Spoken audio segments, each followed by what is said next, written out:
E aí galera, bora para mais uma aula. Hoje é sobre cálculo estequiométrico, estequiometria. É um assunto em si, por diversas vezes a galera pensa que é complicado, mas não é, envolve apenas algumas operações simples, né? Como balanceamento de equações, regra de três e as quatro operações fundamentais. Então, a definição da palavra estequiometria vem da palavra grega stoichon, que significa elemento, e metron, que quer dizer medida. É a parte da química que vai tratar a análise quantitativa das substâncias envolvidas numa determinada reação química. E para que isso seja possível, nós temos três ferramentas fundamentais, que são o balanceamento da equação, regra de três simples e o uso das quatro operações fundamentais, né? A estequiometria ela é utilizada na química laboratorial, por exemplo, na parte da farmacêutica, né, no preparo de medicamentos, e fundamentalmente trabalha com quantidades de reagentes, produtos, né? São cálculos aí para prever a quantidade de reagentes necessários para fazer uma reação ou também calcular a quantidade de produtos que será formado em dada reação química. Nós temos duas leis que regem o cálculo estequiométrico ou a estequiometria. A primeira lei é uma lei ponderal, é a lei de Lavoisier, a lei da conservação da matéria. A massa antes da reação deve ser igual à massa depois, sendo esse sistema um sistema fechado. A máxima de Lavoisier que diz: na natureza nada se cria, nada se perde, tudo se transforma. Então, daí vem o balanceamento das equações químicas. Eu tenho que ter uma massa antes, massa dos reagentes, e a massa depois, que é a massa dos produtos. E essas massas elas devem ser iguais, né? Segundo a lei da conservação da matéria. A segunda é a lei ponderal de Proust, que diz que uma substância composta é formada por substâncias mais simples, unidas sempre na mesma proporção de massa. Então aqui eu vou ter, por exemplo, a reação da formação da água, onde nós temos 4 gramas de hidrogênio são necessários para reagir com 32 gramas de oxigênio, formando assim 36 gramas de água. Percebam que a massa antes, 4 mais 32 dá 36 e a massa depois é 36. Então aqui vai seguir a lei da conservação da matéria. Mas além disso, eu vou ter sempre essa proporção, 4 para 32. E se você está duplicando aqui o 4 gramas de hidrogênio, então a massa do oxigênio também vai ser duplicada. Se você duplicou a massa do oxigênio, então também tem que duplicar a massa da água. Então, nesse caso, eu tenho 8 gramas para 64, formando 72. De novo, a matéria, as massas, elas vão ser iguais. Massa dos reagentes igual à massa do meu produto formado nessa situação. Aqui você pode se basear apenas na regra de três simples, né? Ou proporção. Proporção já fiz agora há pouco. E na regra de três simples você vai ter a multiplicação do produto dos meios igual ao produto dos extremos. E obtém-se um resultado. Poderia fazer assim também. Temos algumas constantes importantes na estequiometria. A primeira delas é a constante de Avogadro, onde esse químico determinou aí que 1 mol contém 6,02 vezes 10 elevado a 23. Então, 1 mol de átomos tem essa quantidade de átomos, 1 mol de moléculas, essa quantidade de moléculas, 1 mol de fórmula, 1 mol de íons, 1 mol de elétron. Então, 1 mol no geral vai ter essa constante, que é chamada de constante de Avogadro, que é 6,02 vezes 10 a 23 entidades. Geralmente, os vestibulares vestibulares e Enem, eles já estão colocando como um número inteiro, né? 6 vezes 10 elevado a 23 entidades. Outra constante, continuando ainda com a constante de Avogadro, exemplos aí, um mol de carbono tem 12 gramas de carbono, um mol de cobre, 64 gramas de cobre, mol de chumbo, etc, né? Mol de moléculas, a gente tem exemplos aí. Percebam que temos massas diferentes. Professor, por que é massa diferente? São massas diferentes. Isso aqui vem das massas atômicas, né? Se você observar na tabela periódica, você tem a massa desses átomos lá determinados na tabela. Então, a massa do carbono é 12, a massa do hidrogênio é 1, do enxofre é 32 e por aí vai. Outra constante importante é o volume molar. O que é o volume molar? É o volume ocupado por 1 mol de um gás nas condições normais de temperatura e pressão, né? Aqui nós vamos ter que nessas condições 1 mol de hidrogênio tem 22,4 litros. Então é padrão que 1 mol tenha sempre esse volume. 1 mol de gás, né, nas condições normais de temperatura, tem 22,4 litros.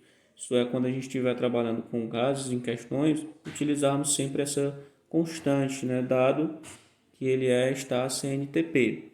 Então, se eu tenho 2 mols, eu multiplico 2 vezes 22,4. Eu estou com 5, então multiplica 5 vezes 22,4. E por aí vai, sempre utilizando o valor dessa constante. Um exemplo aqui no geral, uma molécula de amônia vai ter 17 U, 17 entidades. Aqui, se você observar, temos a massa do nitrogênio, que é 14. Como o NH3 só tem um nitrogênio, então vai ser 14 vezes 1. A massa do hidrogênio é 1, ele aparece 3 vezes. 1 vezes 3, 3. Somando os dois aqui dá 17. Significa também dizer que 1 mol de NH3 tem 17 gramas. E 17 gramas de NH3, ou também 1 mol desse NH3, tem essa quantidade de moléculas de NH3.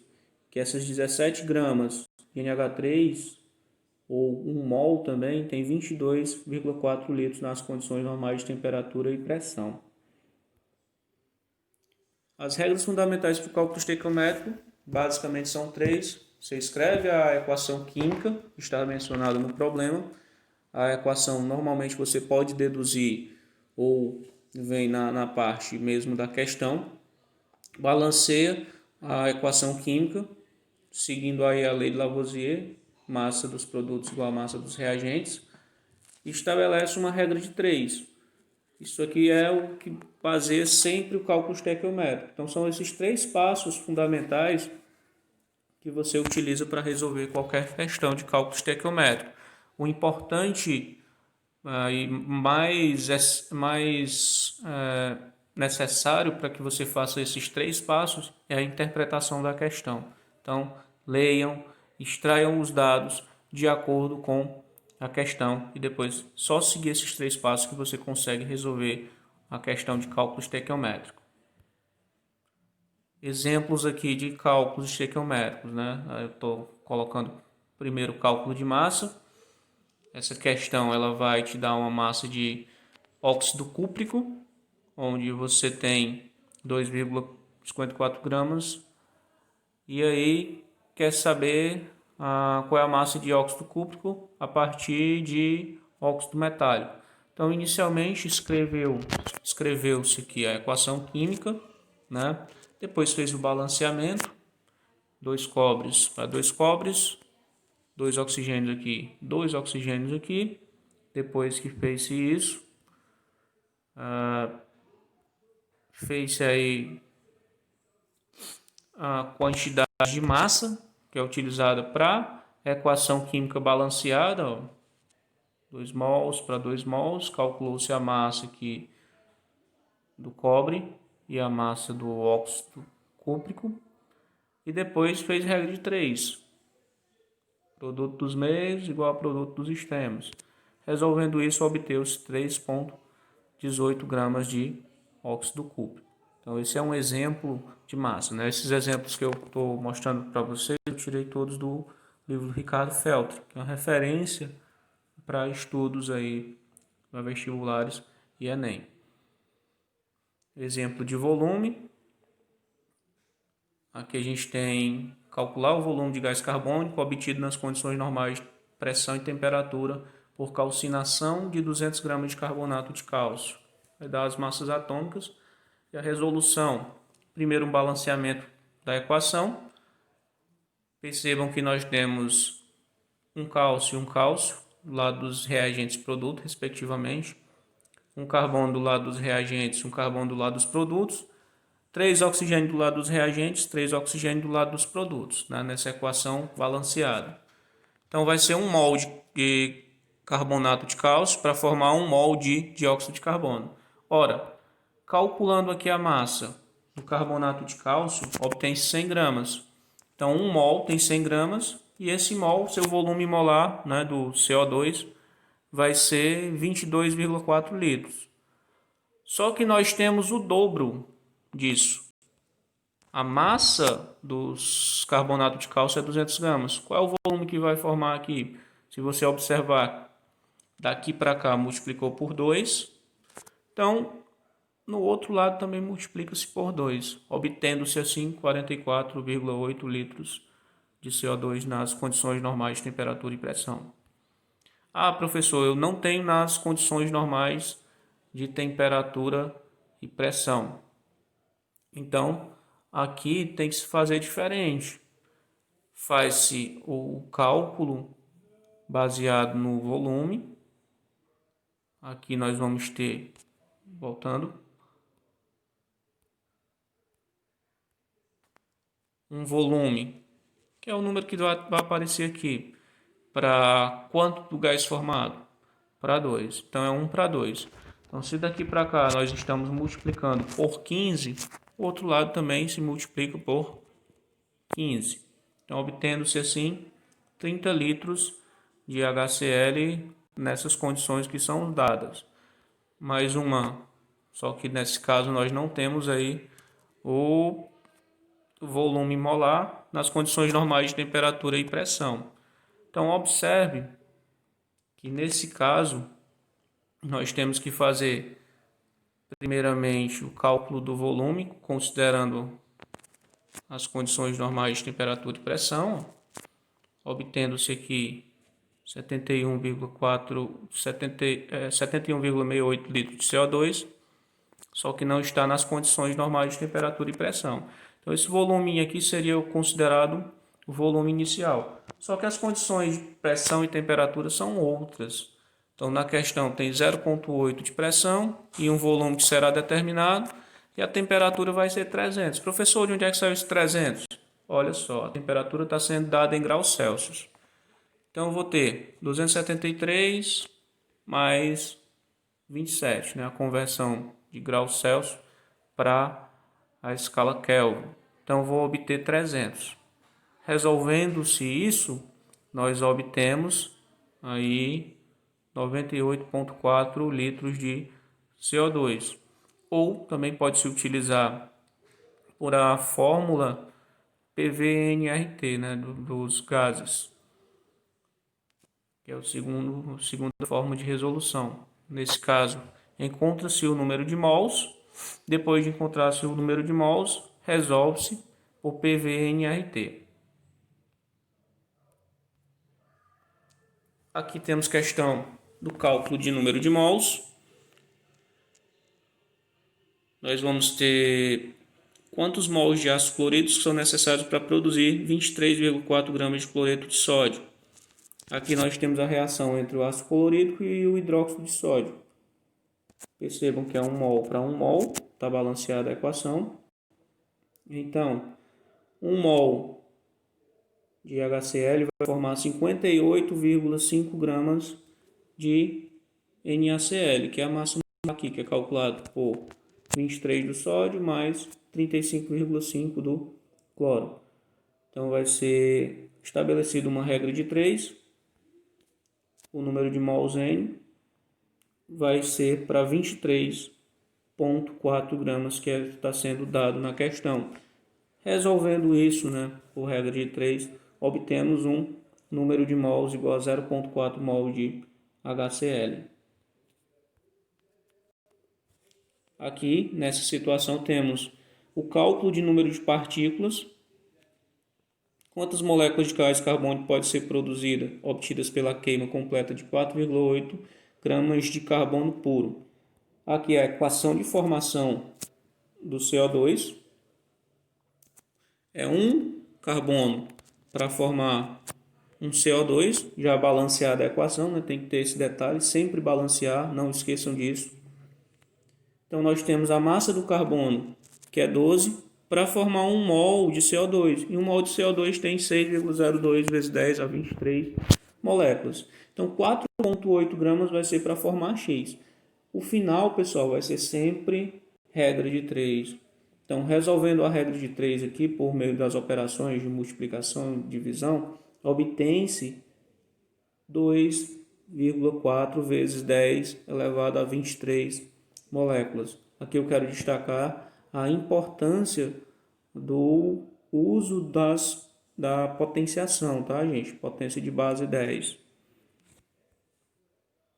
Nós temos algumas vezes que vem questões com duas perguntas. Nesse caso, vamos ver esse exemplo. Quais são as massas de ácido sulfúrico e de hidróxido necessários para preparar 28,4 gramas de sulfato de sódio? Aqui tem as massas atômicas e aqui a gente tem que fazer dois passos, né? O primeiro passo, você vai obter a massa de um dos reagentes. Ó. Nesse caso, escreve a equação química. Percebam que depois faz o balanceamento, ó, colocando os coeficientes corretos. Depois faz o cálculo de massa. A massa do sulfato de sódio e a massa do ácido sulfúrico. Então, isso é 1 mol disso para 1 mol disso. Então, para a massa que ele quer, que é 28,4, vai ser quanto? Percebam que de 142 para 28,4 fez uma divisão por 5. Estou até destacando aqui de vermelho, dividiu-se por 5. Então, a massa do outro lado você também pode dividir por 5, né? Obtendo aí da proporção. Beleza? O mesmo esquema pode ser feito com o hidróxido de sódio. Só que um detalhe. Aqui no hidróxido de sódio nós estamos utilizando 2 mols. Ó, 2 mols de NaOH. Então, cada mol de NaOH tem 40. Então, aqui vai dar 80 gramas para esses dois, para formar 142. Aí vai do mesmo esquema. Daqui para cá dividiu-se por 5. Então, esse 80 também divide-se por 5, obtendo-se no final 40 gramas de hidróxido de sódio. Outra maneira de se resolver o problema é transformar a quantidade dada para número de mols, usando-a para obter as respostas pedidas. Nesse caso, foram dados 28,4 gramas de sulfato de sódio, que corresponde a... Aqui aquela velha formulazinha de número de mols, né? O que é o número de mols? É a massa, que é dada em gramas, pela massa molar, que é dada em grama por mol. Fez-se a divisão, obtendo-se 0,2. Então, pela estequiometria, eu tenho 1 de ácido sulfúrico para 2 de hidróxido, forma 1 de Na2SO4. Então, você utiliza aqui para verificar os outros. Então, se o número aqui do sulfato de sódio é também igual para o ácido sulfúrico, então esses números aqui são iguais. Ok. Se a gente perceber, o número de mols de hidróxido é o dobro do ácido sulfúrico. Então, o que acontece? Daqui para cá você multiplica por 2. 0,2 vezes 4 dá 0,2. Ou você faz aqui pela formulazinha, né? Se você tem a massa, o número de mols e a massa molar, então a massa vai ser o produto do número de mols pela massa molar.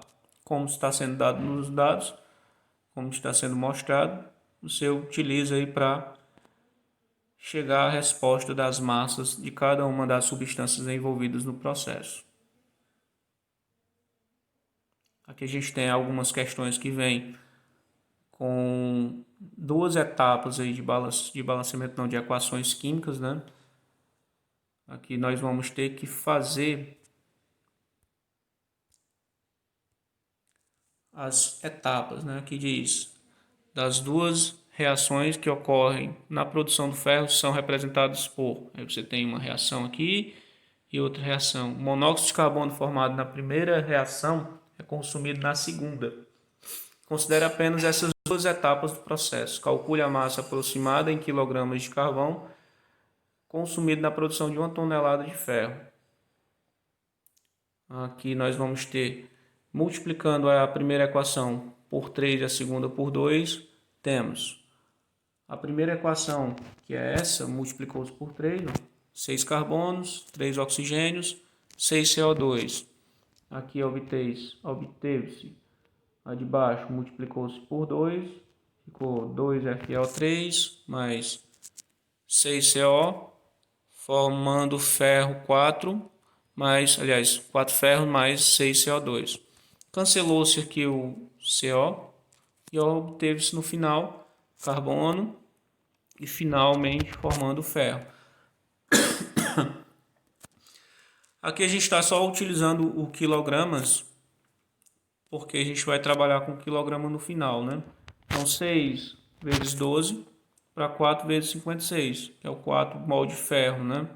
Então obtendo-se 1000, aliás, o 1000 embaixo para X. Também por regra de 3, obtendo-se aqui 321 kg de carbono. Uma dica muito importante é, você tem que simplificar sempre que for possível. Se você perceber aqui, 6 e 4 podem ser simplificadas para 3 e 2 respectivamente, porque eles têm fatores comuns e a gente está pegando aqui só carbono e ferro. Então tem 6 para 4. É a mesma coisa de 3 para 2, tá? Frações equivalentes. Aqui nós vamos ter 3 vezes 12 e 2 vezes 56. Os números trabalhados aqui são menores que no slide passado.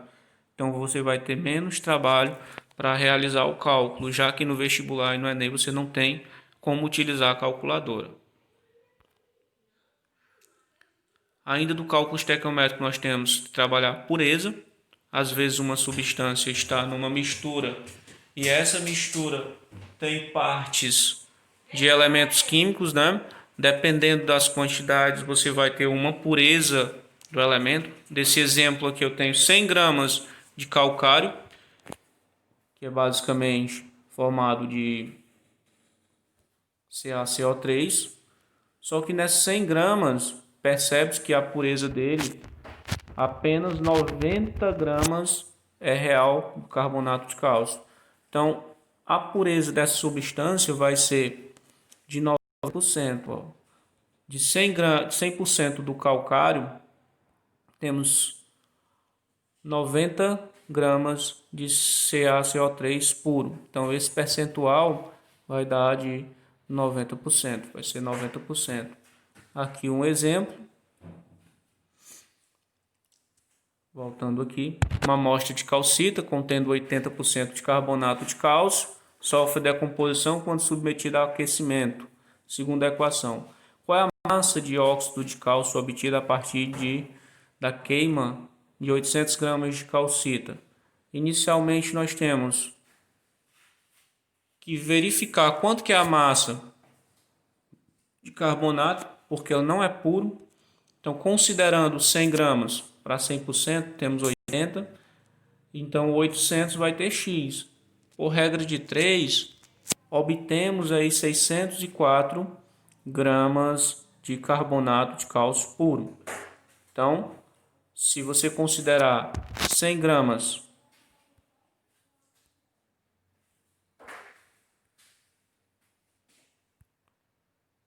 Se você considerar 100 gramas de carbonato para formar 56 de carbonato de óxido de cálcio, que é essa substância aqui, nós vamos ter os 640 para formar o X. Então, a massa aqui vai dar igual a 358,4 gramas de óxido de cálcio, que é o que a questão pede. Sobre o rendimento, né, que também vem em cálculo estequiométrico, nós temos dois rendimentos, que é o rendimento teórico e o rendimento real, nesse caso que está sendo representado por R minúsculo, que é o quociente entre a quantidade de produto realmente obtida na reação e a quantidade que teoricamente seria obtida, que esse teórico é sempre 100%. E o rendimento percentual é só a multiplicação desse rendimento real por 100%. Aqui o exemplo por exemplo, vamos considerar carbono mais oxigênio formando CO2, supondo que deveriam ser produzidos 100 litros de CO2, mas na prática apenas 90 litros, né?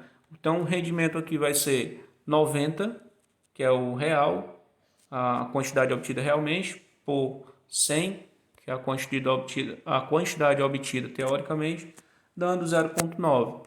Em percentual, dá 90%. Tem uma questão para tratar um pouco sobre rendimento, tá?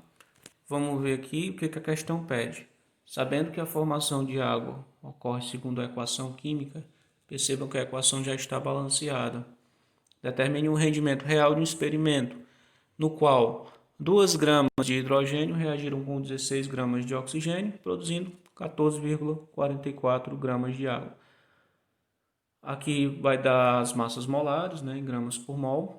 Observe que nós vamos ter a reação dada aqui pela equação química é essa. É 2 mols de hidrogênio para 1 mol de oxigênio, formando 2 mols de água.